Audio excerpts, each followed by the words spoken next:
Julius Caesar. کردار: Julius Caesar, Octavius Caesar اور Mark Antony Caesar کے وفادار، بروٹس، کاشیس، کاسکا اور ڈیشیس سیزر کی قتل کی سازش کرنے والے، کیلپرینا سیزر کی بیوی۔ 2000 سال پہلے کی بات ہے، روم میں ایک عظیم شخص تھا جس کا نام جولیس سیزر تھا۔ وہ اپنی عظیم فتوحات کی بدولت سارے یورپ میں ایک عظیم جرنیل اور فاتح کی حیثیت سے پہچانا جاتا تھا۔ جب وہ اپنی شاندار فتوحات سے فارغ ہو کر روم پہنچا تو وہاں لوگوں نے اس کا ایک قومی ہیرو کی حیثیت سے استقبال کیا۔ ادھر روم میں بہت سے لوگ ایسے بھی تھے جو سیزر کی بڑھتی ہوئی طاقت سے خوفزدہ رہتے تھے۔ ان لوگوں میں سیزر کے بہت سے دوست اور ساتھی بھی تھے۔ ان کا خیال تھا کہ سیزر کے عزائم بہت خطرناک ہیں۔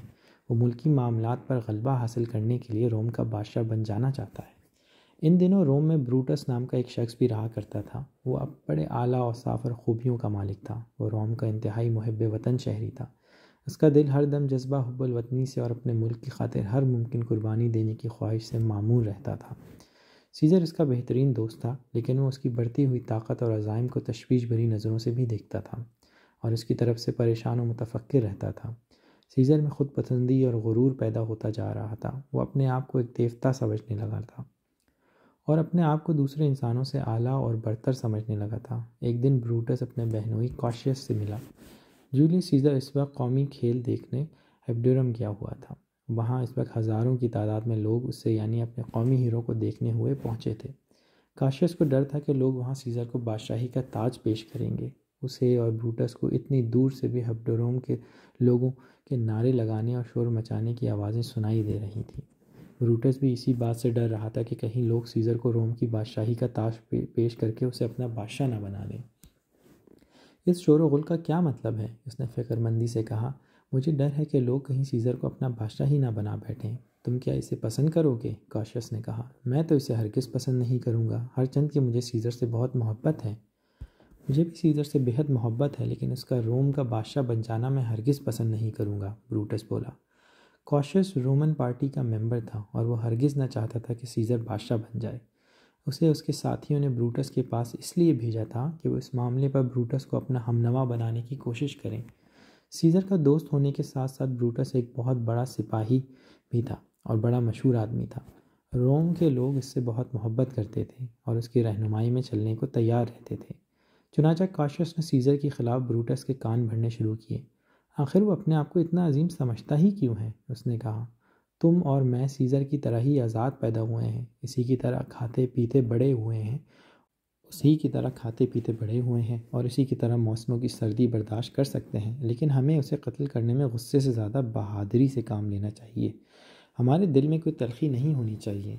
یوں دونوں آدمی سیزر کے قتل کرنے کے فیصلے پر متفق ہو گئے اور اگلی صبح کے انتظار میں اپنے گھروں کو چلے گئے۔ اگلی صبح آسمان پر سیاہ بادل چھائے ہوئے تھے۔ بادل زور زور سے گرج رہے تھے، بجلی بار بار چمک رہی تھی، ساتھ ہی تیز ہوائیں بھی چل رہی تھیں۔ زمین زلزلے سے لرز رہی تھی۔ جولیس سیزر اس رات آرام سے نہ سو سکا۔ صبح جب وہ بستر سے اٹھا تو اس کی بیوی کیلپرینا نے اسے التجا کی کہ وہ اس دن ہرگز دارالحکومت نہ جائے۔ اس نے کہا کہ رات اس نے ایک بڑا بھیانک خواب دیکھا ہے۔ وہ یہ تھا کہ دارالحکومت کے چوک میں نصب سیزر کے مجسمے سے خون بہہ رہا ہے اور رومی لوگ اس خون سے اپنے ہاتھ رنگتے ہوئے خوشی سے قہقہے لگا رہے ہیں۔ سیزر، میں توہمات میں ہرگز یقین نہیں رکھتی، کیلپرینا نے کہا، لیکن گزشتہ رات روم میں بے حد عجیب اور خوفناک قسم کے واقعات رونما ہوئے ہیں۔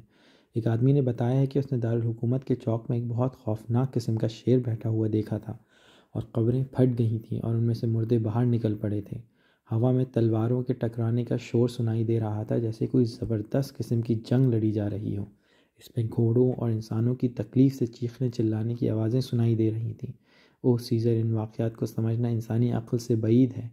میرا دل کہتا ہے کہ ان واقعات میں ہمارے لیے ایک تنبیہ پوشیدہ ہے۔ تمہارے ساتھ کوئی خوفناک حادثہ پیش آنے والا ہے۔ سیزر نے اپنی بیوی کو یہ کہہ کر تسلی دینے کی کوشش کی کہ ان تمام واقعات کے رونما ہونے سے یہ بھلا کس طرح ثابت ہو سکتا ہے کہ اس کے ساتھ کوئی حادثہ پیش آنے والا ہے۔ اگر یہ عجیب و غریب واقعات واقعی کسی قسم کی تنبیہ ہیں تو اس کا مطلب یہی ہے کہ ان سے تمام دنیا کو آنے والے حادثات کی جانب سے خبردار کیا گیا ہے، صرف اسے نہیں۔ لیکن کیلپرینا مطمئن نہ ہو سکی۔ اس نے کہا، جب فقیر مرتے ہیں تو آسمان پر نئے ستارے نمودار نہیں ہوتے، لیکن بادشاہوں کی موت پر آسمان پھٹ پڑتا ہے۔ بالآخر یوں ہی اپنی باتوں اور اصرار سے وہ سیزر کو اس پہ آمادہ کرنے میں کامیاب ہو گئے کہ اس دن وہ کہیں باہر نہ جائے بلکہ گھر پر ہی رہے۔ کاشیس نے جب یہ دیکھا کہ اس دن سیزر گھر سے باہر نہیں نکل رہا تو اس نے ڈیشیس کو اس کے گھر بھیجا تاکہ وہ اسے اپنے ساتھ دارالحکومت لے آئے۔ ڈیشیس جب سیزر کے گھر پہنچا تو کلپورینا نے اس سے کہا کہ وہ سیزر کو اس دن ہرگز گھر سے باہر نہیں نکلنے دے گی کیونکہ وہ سیزر کی جان کو خطرے میں محسوس کر رہی ہے۔ ڈیشیس یہ سن کر ہنس دیا۔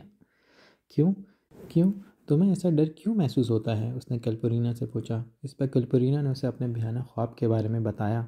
اس پر ڈیشیس اور بھی زور زور سے ہنسنے لگا۔ تم نے اپنے خواب کی غلط ترجمانی کی ہے، اس نے کہا۔ تم نے جو یہ خواب دیکھا ہے کہ سیزر کے مجسمے سے خون بہہ رہا ہے اور اہل روم مسکراتے ہوئے اس خون سے اپنے ہاتھ رنگ رہے ہیں، تو اس کا مطلب یہ ہے کہ روم کو ابھی سیزر کی خدمات کی اشد ضرورت ہے۔ سیزر اپنی شاندار فتوحات اور خدمات سے روم کی رگوں میں نیا اور تازہ خون دوڑائے گا۔ اس کا مطلب ہے کہ سیزر کی حکمرانی میں روم کے لوگ بڑا عروج اور عظمت حاصل کریں گے۔ ہاں، تم نے میری بیوی کے خواب کی صحیح تشریح کی ہے، سیزر بولا۔ ڈیشیس کہتا گیا، میں نے سنا ہے کہ لوگوں نے آج سیزر کی تاشپوشی کرنے کا فیصلہ کیا ہے۔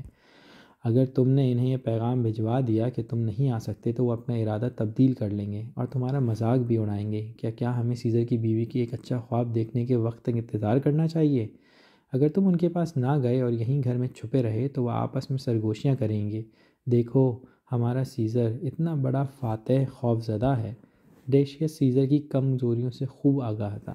سیزر جو ایک بے حد بہادر جرنیل اور عظیم فاتح تھا، بھلا یہ کیوں کر برداشت کر سکتا تھا کہ اسے بزدل کے لقب سے پکارا جائے۔ وہ اپنی بیوی کی طرف مڑا اور بولا، تم بھی کیسی احمقانہ قسم کے توہمات میں مبتلا رہتی ہو کلپورینا، میں تو ہرگز ان کی پرواہ نہیں کرتا۔ یہ کہہ کر اس نے اپنا لبادہ اپنے گرد لپیٹا اور ڈیشیس کے ساتھ دارالحکومت کی طرف روانہ ہو گیا۔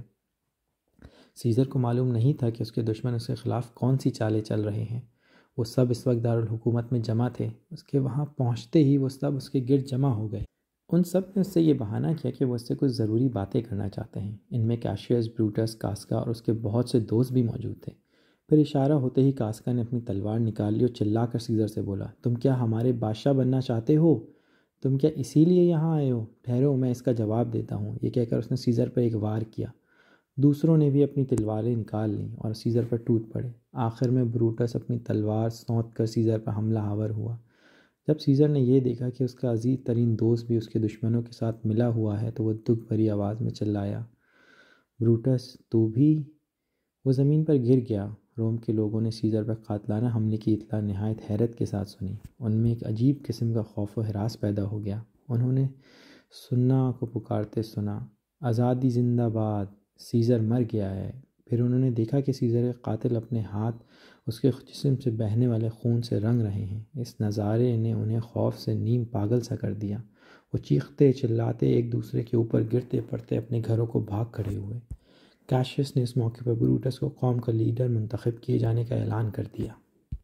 بروٹس رومی لوگوں کا ہیرو تھا۔ اس نے جلدی وہاں امن و امان بحال کر دیا اور پھر ان کے سامنے تقریر کرتے ہوئے کہا، تم لوگوں کو سیزر کے قتل پر ڈرنے اور خوفزدہ ہونے کی ضرورت نہیں۔ وہ واقع اسی قابل تھا کہ اسے قتل کر دیا جاتا۔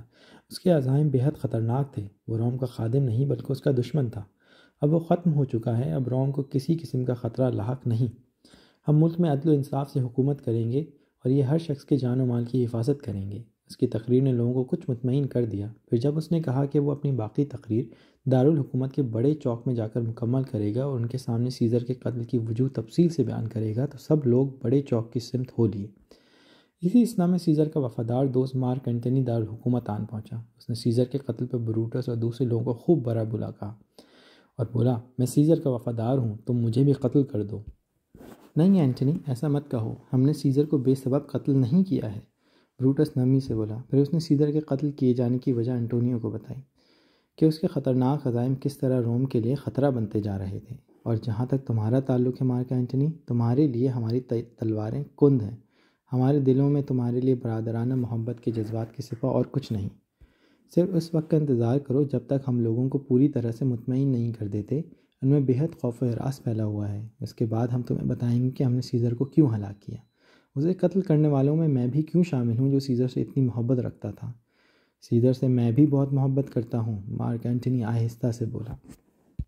ٹھیک ہے، میں یہاں اس وقت تک ٹھہر کر انتظار کرتا ہوں جب تک تم مجھے اس کے قتل کی وجہ نہیں بتا دیتے۔ مجھے امید ہے کہ اس کے بعد بھی ہم ایک دوسرے کے دوست ہی رہیں گے۔ پھر اس نے اجازت چاہی کہ وہ سیزر کی لاش کو چوک میں لے آئے اور رومن رعایا کے سامنے آخری رسومات کے موقع پر کی جانے والی تقریر کر لے۔ بروٹس اور اس کے ساتھیوں نے اسے اجازت دے دی اور اینٹنی کو سیزر کی لاش کے پاس چھوڑ کر چلے۔ اینٹنی سیزر کی لاش کے قریب گھٹنوں کے بل زمین پر بیٹھ گیا اور دکھ سے بوجھل آواز میں اسے مخاطب ہو کر کہنے لگا، مجھے معاف کر دے اے سیزر، اے مٹی کے خون بہاتے ہوئے ٹکڑے، میں ان قصائیوں سے تیرا انتقام نہ لے سکا۔ تیرا قتل شریف انسانیت کا قتل ہے۔ تیرے جیسے عظیم آدمی زمانہ کبھی کبھار ہی پیدا کرتا ہے۔ افسوس کہ ان ظالموں نے تجھے مار ڈالا، تجھے قتل کر دیا، تیری کوئی قدر نہ کی۔ پھر اس نے دبی آواز میں قسم کھائی کہ وہ اس کے قاتلوں سے ضرور انتقام لے گا۔ اس کے بعد اس نے ایک ملازم کو آواز دی اور اس کی مدد سے سیزر کی لاش اٹھوائی اور بڑے چوک میں لا کر ایک بلند چبوترے پر رکھ دی۔ بڑے چوک میں اس وقت بروٹس خوفزدہ رومی رعایا کے سامنے تقریر کر رہا تھا۔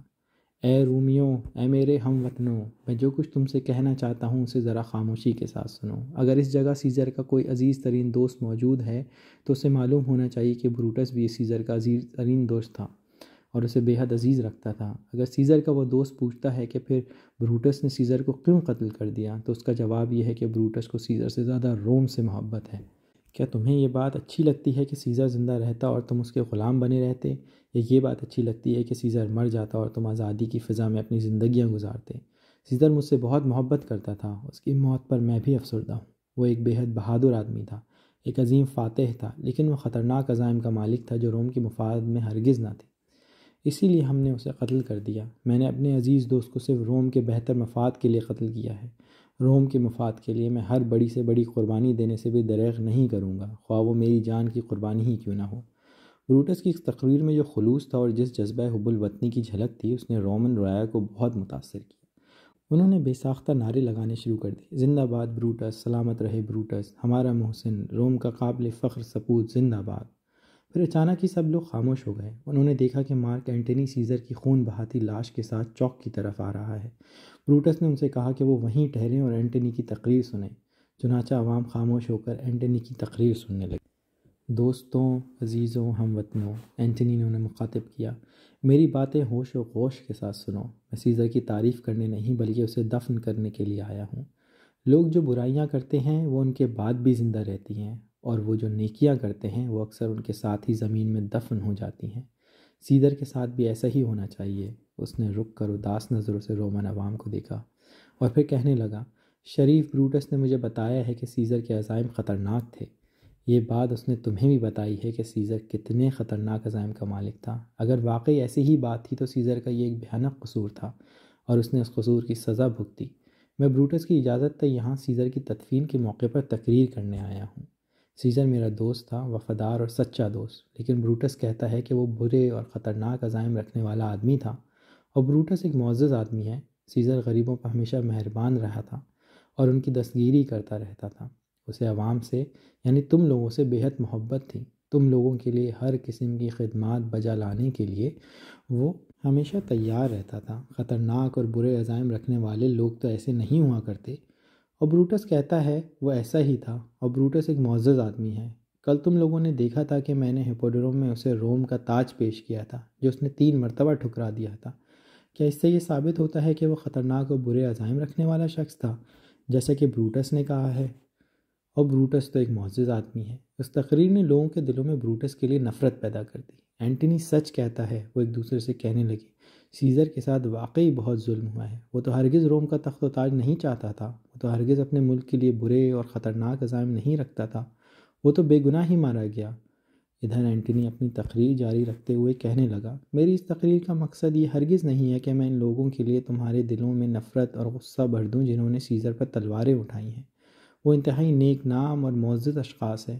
یہ سنتے ہی لوگوں نے چلانا شروع کر دیا، نہیں، ہرگز نہیں، یہ لوگ ہرگز نیک نام اور معزز نہیں، یہ لوگ قاتل ہیں، بدمعاش ہیں۔ اینٹنی پھر کہنے لگا، اگر تمہارے پاس آنسو ہیں تو تم انہیں بہانے کی تیاری کرو۔ اتنا کہتے ہوئے اس نے لوگوں کو سیزر کا لبادہ دکھایا جو تلواروں کے وار سے جا بجا کٹا ہوا تھا۔ تلواروں کے یہ وار ان لوگوں نے کیے تھے جو سیزر کے بہترین دوست شمار ہوتے تھے۔ دیکھو یہ کاسکا نے کیا کیا ہے، اس نے چلا کر لوگوں سے کہا، اور یہ دیکھو اس کے پیارے دوست بروٹس نے کیا کیا ہے۔ تم سب جانتے ہو کہ سیزر ان دونوں کو کتنا عزیز رکھتا تھا۔ جب اس نے یہ دیکھا تھا کہ بروٹس بھی اس کے دشمنوں میں ملا ہوا ہے تو اس کا دل ٹوٹ گیا تھا۔ لوگ چلانے لگے، آہ شریف سیزر، عظیم سیزر، ہم تیرے قتل کا تیرے دشمنوں سے بدلہ لیں گے۔ اس طرح چیختے چلاتے سب لوگ سیزر کے قاتلوں کی تلاش میں چوک سے ادھر ادھر بھاگنے لگے۔ یہ دیکھ کر مارک اینٹنی نے اطمینان کا سانس لیا، اس کے منصوبے کا پہلا حصہ مکمل ہو گیا تھا۔ پھر جب وہ گھر واپس جانے کی تیاری کر رہا تھا تو اس کا ایک خادم اس کے پاس آیا۔ وہ اس کے پاس 2 خوشخبریاں لے کر آیا تھا۔ پہلی خوشخبری یہ تھی کہ بروٹس اور اس کے سب دوست عوام کے غیظ و غضب کے خوف سے بوجھ تمام شہر سے فرار ہو گئے ہیں، اور دوسری خوشخبری یہ تھی کہ سیزر کا وفادار جنرل آکٹیویس سیزر ایک بڑی فوج کے ساتھ روم آ پہنچا ہے۔ اینٹنی فوراً ہی جنگ کا منصوبہ تیار کرنے کے لیے آکٹیویس سے ملنے روانہ ہو گیا۔ بروٹس اور کاشیس اٹلی سے فرار ہو کر یونان بھاگ گئے تھے۔ وہاں پہنچ کر انہوں نے ایک بڑی فوج اکٹھی کی اور ساردیس کے مقام پر پڑاؤ ڈال دیا۔ اینٹنی اور آکٹیویس اپنی فوجوں کے ساتھ فلپی کے مقام پر آ کر خیمہ زن ہو گئے، جو ساردیس سے چند میل کے فاصلے پر واقع تھا۔ بروٹس اب ایک بے حد مایوس، دل شکستہ اور تلخ مزاج آدمی بن چکا تھا۔ اسے یوں محسوس ہوتا تھا جیسے سیزر کا قاتل وہ اکیلا ہی ہے۔ صرف اس ہی نے ہی سیزر کو حب الوطنی کے جوش میں قتل کیا ہے، صرف اس ہی کو ملک اور قوم کا حقیقی دکھ تھا۔ دوسرے لوگ، جن میں اس کے بہنوئی کاشیس بھی شامل تھا، اب آپس میں اونچے عہدوں اور رشوتوں کے لیے لڑ رہے تھے۔ پھر ایک رات ساردیس میں اسے یہ خبر ملی کہ اس کی بیوی انتقال کر گئی ہے۔ اس اطلاع نے اس کی مایوسی اور غم میں اور بھی اضافہ کر دیا۔ پھر ایک دن کاشیس سے اس کا شدید جھگڑا ہوا۔ کاشیس اس کی قائدانہ صلاحیتوں اور لیاقت و قابلیت کی وجہ سے اس کا بہت حسد کرتا تھا۔ پھر یہ کہ بروٹس اس کے مقابلے میں خاصا کم عمر بھی تھا۔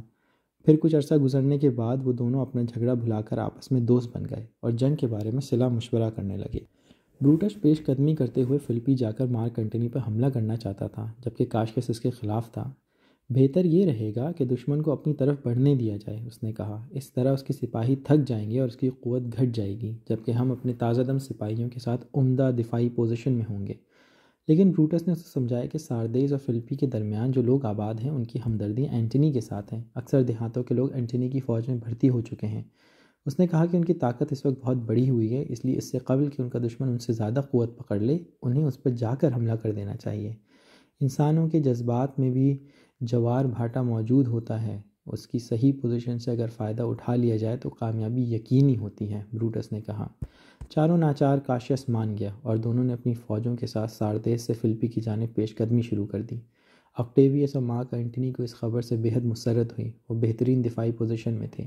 فلپی کا میدان جنگ اس لحاظ سے کچھ عجیب نقشہ پیش کر رہا تھا کہ دونوں دشمنوں کے سپاہیوں کی وردیاں اور ہتھیار ایک جیسے ہی تھے، اور ان کے لیے دوست دشمن کی تمیز کرنا مشکل تھی۔ بروٹس اور کاشیس کی فوج میں ایک دوسرے کے لیے حسد اور بدخواہی کے جذبات پھیلے ہوئے تھے، جبکہ اینٹنی اور آکٹیویس کی فوج میں باہمی اتفاق و اتحاد کے جذبات اپنے عروج پر پہنچے ہوئے تھے۔ کاشیس نے اپنے ایک فوجی سالار کے سامنے اعتراف کرتے ہوئے کہا کہ وہ فوج کو اتنی دور سے میدان جنگ میں لانے کے حق میں نہیں تھا، کیونکہ طویل پیش قدمی فوج کو تھکا دیتی اور اسے میدان میں لڑنے کے لیے بہتر پوزیشن بھی حاصل نہیں ہو سکتی۔ اب یہ حال تھا کہ آکٹیویس اور انٹونیو کی فوج بالکل تازہ دم اور تر و تازہ تھیں اور بہترین پوزیشن میں تھیں، اور خود ان کی فوج تھکی ماندی اور کم ہمت تھی۔ کاشیس نے یہی بات بروٹس سے بھی کہی اور اس سے پوچھا، اگر ہم یہ جنگ ہار گئے تو تم کیا پسند کرو گے کہ تمہیں قیدی کی حیثیت سے روم لے جایا جائے اور اس کی گلیوں بازاروں میں پھرایا جائے؟ بروٹس نے کہا کہ وہ اپنی جان دے دے گا لیکن دشمن کے ہاتھ قید ہونا ہرگز پسند نہ کرے گا۔ پھر دونوں آدمی فوج میں اپنے اپنے حصے کی کمان کرنے کے لیے ایک دوسرے سے جدا ہو گئے۔ اس وقت ان کے دل و دماغ پر مایوسی طاری تھی، وہ اپنی کامیابی کی طرف سے ہرگز پر امید نہ تھے۔ جنگ تمام دن جاری رہی۔ شام ہوتے ہوتے یہ صاف دکھائی دینے لگا کہ اینٹنی آکٹیویس فتح یاب ہو جائیں گے۔ اسی وقت قاصد کاشیس کے پاس پہنچا، اسے اطلاع دی کہ اس کے پڑاؤ پر دشمن نے قبضہ کر لیا ہے۔ وہ دراصل بروٹس کے سپاہی تھے، جنہیں کاشیس نے اینٹنی کے سپاہی سمجھ لیا، اور مایوسی کی حالت میں اس نے تلوار نکال کر خود اپنے ہاتھوں ہی اپنا خاتمہ کر لیا۔ تھوڑی دیر بعد بروٹس بھی وہاں آ گیا۔ اس نے جب اپنے بہنوئی کو یوں مرے ہوئے دیکھا تو خوفزدہ ہو کر چلایا، اے جولیس سیزر، تو اب بھی طاقتور ہے، تیری روح ہم میں موجود ہے اور ہمیں آپس میں لڑوا رہی ہے۔ اس کی ہمت بھی اب جواب دے چکی تھی۔ وہ اپنے آپ کو ابھی سے ہی شکست خوردہ محسوس کرنے لگا تھا۔ تاہم اس نے اپنی فوج کے باقی ماندہ حصے کے ساتھ بڑی بہادری سے دشمن کا مقابلہ کیا اور بڑی بے جگری سے لڑتا رہا، لیکن اس کی قسمت میں شکست لکھی جا چکی تھی۔ شکست ہوتے ہی وہ اس کے چند دوست میدان جنگ سے بھاگ اٹھے اور اس کی آدھی سے زیادہ فوج قیدی بنا لی گئی۔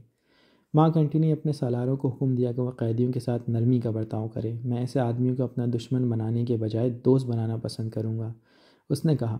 پھر اس نے حکم دیا کہ بروٹس کو تلاش کر کے اسے آکٹیویس کے خیمے میں لایا جائے، لیکن اس کے سپاہیوں کی تلاش کرنے پر زندہ بروٹس کے بجائے اس کی لاش ملی۔ اس نے اپنی تلوار سے اپنا خاتمہ کر لیا تھا۔ اس کی روم کی عظمت اور رومی عوام کی بھلائی کی تمام امیدیں خاک میں مل گئی تھیں۔